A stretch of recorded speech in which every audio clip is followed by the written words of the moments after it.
Os grupos de trabalho aí da equipe de transição entraram na terceira semana de atividades. Estão focados em preparar o primeiro relatório com o diagnóstico aí de cada área que vai ser entregue na semana que vem. A Ana Luísa Prazer está ao vivo lá na sede do governo de transição aqui em Brasília e traz os detalhes para a gente. Ana, boa noite.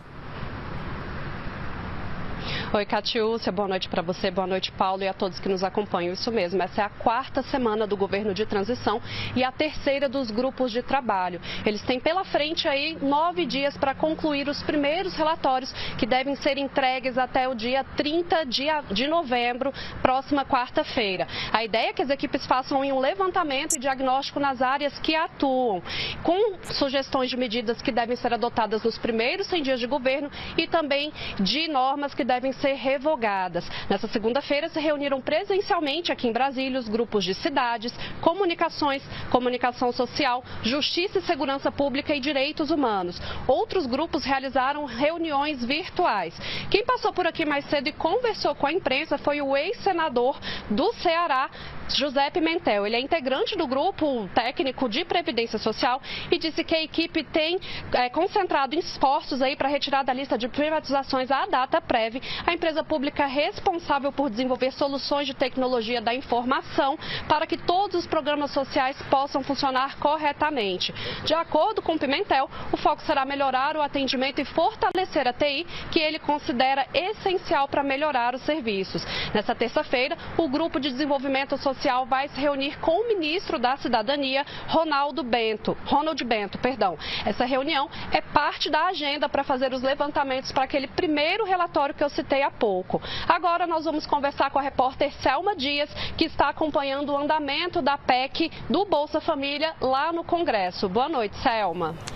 Oi, Ana, boa noite a você e a todos. Olha, a expectativa é que o texto definitivo da PEC da transição comece a tramitar no Senado até quarta-feira. O novo governo já apresentou uma minuta dessa proposta, só que ainda faltam cravar alguns detalhes. O documento atual, a gente já sabe, prevê retirar o Bolsa Família do teto de gastos de forma permanente e também autorizar uma despesa para o ano que vem de quase 200 bilhões de reais acima do limite previsto no orçamento.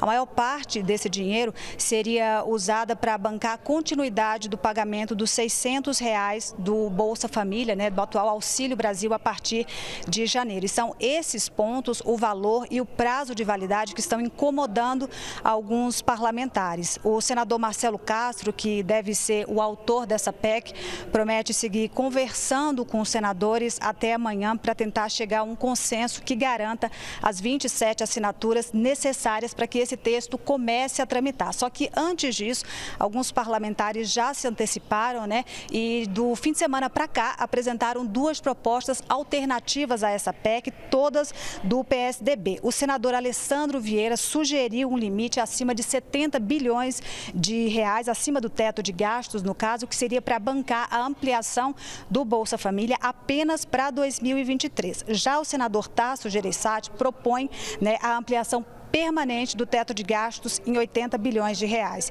E aí, diante dessa repercussão, a própria equipe de transição já começou a falar hoje em alterar para 4 anos essa flexibilização do teto de gastos, que seria o tempo suficiente para bancar o Bolsa Família, garantir os recursos durante todo o mandato de Lula. Então, diante dessa repercussão toda, o texto continua sendo discutido e a gente tem aí um prazo bastante apertado para a aprovação dessa matéria, menos de um mês antes do recesso parlamentar.